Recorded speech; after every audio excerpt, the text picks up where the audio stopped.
Imaginem se Poltergeist, por exemplo, fosse um filminho experimental em que a gente vê só os pés e as costas das crianças, nunca vê nem o rosto delas. Se isso parece esquisito, Skinamarink, que está nos cinemas, mostra que a coisa pode ficar muito, muito mais esquisita ainda. A história é a seguinte: um aspirante a cineasta chamado Kyle Edward Ball juntou US$ 16.000 por meio de crowdfunding e filmou Skinamarink na casa dos pais dele, a casa em que ele cresceu. E eu menciono a casa porque a casa que, até onde eu entendi, é o personagem.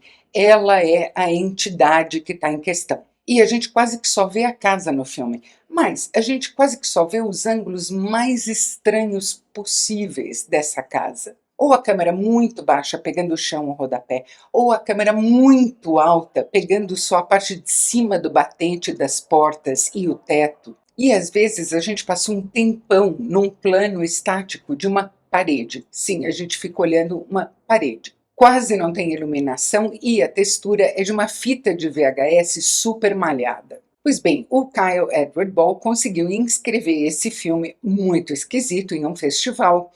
O filme vazou para o YouTube e outras plataformas e virou um fenômeno impulsionado pelo TikTok. Para uma parte do público, este é um filme absolutamente apavorante. Para outra parte do público, ele é um suplício. Tem gente que não aguenta 10 minutos. Eu fico em algum lugar no meio do caminho. História é a seguinte: a gente tem duas crianças, o Kevin, de 4 anos, e a irmã dele, a Kylie, de 6 anos, que acordam no meio da noite.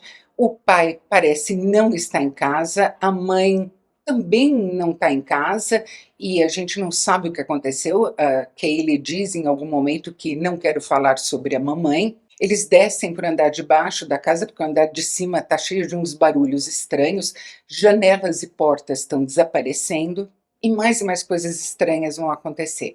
Peças de Lego se movem no chão como se elas tivessem vontade própria ou como se estivessem sendo empurradas por alguma coisa que tem na casa. Bonecas grudam na parede, um corredor vira de cabeça para baixo. O que eu acho interessante em Skinamarink, primeiro, é o compromisso absoluto, intransigente do Kyle Edward Ball com a linguagem que ele escolheu para o filme.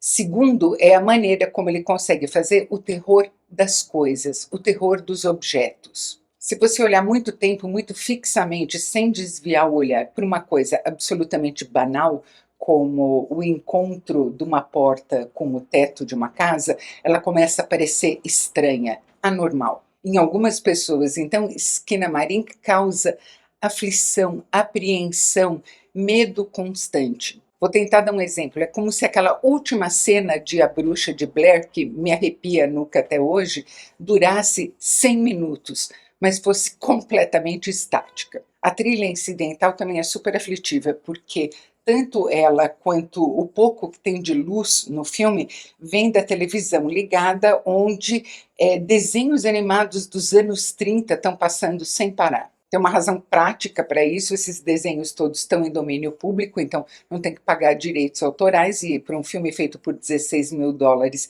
isso é uma consideração importante. E o segundo motivo é que eles parecem tão estrangeiros para a gente hoje em dia, esses desenhos animados antigos, que eles aumentam a sensação de mal-estar e de inquietação. Dito isso, sim, eu achei um suplício assistir Skinamarink até o fim. Ele me induziu um estado de estupor que chegou à catatonia, quase ao coma. Eu fiquei pensando que, para mim, pelo menos, ele seria muito mais eficiente se ele fosse um curta ou um média-metragem. Mas esse Kyle Edward Ball não deve ser bobo, não, porque, obviamente, curtas e médias nunca têm a chance de distribuição que um longa tem. E ele deve ter pressentido que ele ia atingir ali uma veia importante nessa geração que tornou o filme um fenômeno. Eu, pessoalmente, estou até agora em dúvida se a casa é que está possuída ou se uma das crianças é que está possuída e a casa é que está assistindo a essa possessão. Mas eu acho que onde Skinamarink realmente entra embaixo da pele de uma parte do público é na sensação de abandono, de esquecimento, de confinamento, de desamparo. Para mim foi o mais próximo que alguém chegou até hoje de recriar um daqueles delírios que eu tinha quando eu era pequena e tinha aquela febraça, em que parecia que as vozes ficavam distorcidas, ou ficavam lentas, ou ficavam muito rápidas, em que os objetos mudavam de forma, as distâncias se alteravam, enfim, não foi agradável. Porque eu lembro até hoje com mal-estar dessas febres super altas e por quê? Haja filme lento. Eu sugiro realmente conferir para ver se você está entre as pessoas que se sentem super mal com o filme ou se você está entre as pessoas que morrem de tédio assistindo ele. Terror é ainda mais pessoal do que o humor e não tem como a gente prever qual a reação que um espectador vai ter. Se você gostou desse vídeo, não se esqueça de curtir, inscreva-se no canal e clique no sininho. E a gente se vê no próximo vídeo.